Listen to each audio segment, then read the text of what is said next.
dalından qaçan polisi buraxdılar.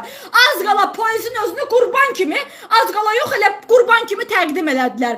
İndi kimdir qatil? Sual verirəm. Kimdir müqəssir? Sual verirəm. Azərbaycan xalqı gələ deyirəm. Sualımın cavabı budur ki, Azərbaycan xalqı Əliyev gözəl bilir.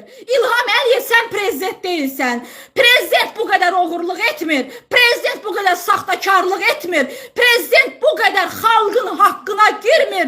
Sən prezident olsaydın, sən Nərminin qətlində heç bir araşdırma eləmədiniz. Elgünün qətlində eləmədiniz. Tərtər hadisələrində olmadı. İmişlidə cəmaatın balasını öldürdünüz.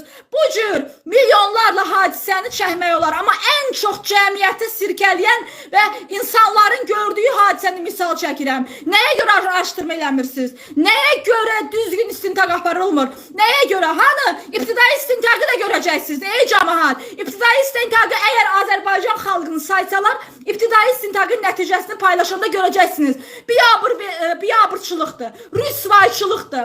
Ölkə adına, respublika adına, dövlət adına, milli atributlarımız, bayrağımız, gerbimiz, hər şeyimizə, konstitusiyamıza ziddir.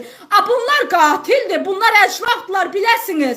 Mənim ürəyim yanır. Çünki bu rejim mənim ailəmi məhv elədi. Mən milyon dənə insanın başına gələn faciəni gördüm. Mən gördüm, mən canlı sübutam. Mən uzun müddət jurnalistika fəaliyyətimdə insanların necə haqqını oğurladığını, DTX-nın padvalında qadınların zorlandığını, mən bunu şikayətçilərdən eşitdim. Bandatelin padvalında insanları zorlayıb toka verdiklərini, insanlara almatır soxmaq, putulka soxmaq, bunu eləyən İlham Əliyev rejimidir. Və indi sizcə mən susaramı? Məni ölkəmdən didərgin salıb, bu qədər uzaqlıqda qaçqın və sürgün həyatı yaşadırlar. Ailəmdən uzaqda. Yoldaşım girovluqda, hər an ölümlə üz-üzə, özüm ölümlə üz-üzə, övladım ölümlə üz-üzə. Sabah Ergünün aqibəti mənim uşağım da yaşaya bilər. Bəs niyə susuruq? Niyə susuruq? Bizi susmağa vadar edən nədir?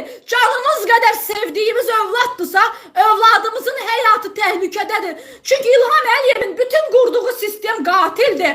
Və bu qatil rejim düşünür ki, insanları ölümlə sustura bilər. Bu dünyada ölüm haqdır. Hər kəs ölümü dadacaq. Biz susacaqsa, bizim gələcək nəsillər İlham Əliyevdən çox bizə nifrət eləyəcək. Niyə danışmadınız? Niyə bizə viran qoyan ölkə, bizə diktatura rejimi qoydunuz? Niyə mübarizə aparmadınız? Bu bizim boynumuzun yüküdür. Biz gələcəyimiz olan körpələrimiz üçün mübarizə aparmalıyıq. Konstitusiyamızın işləməsi üçün, qanun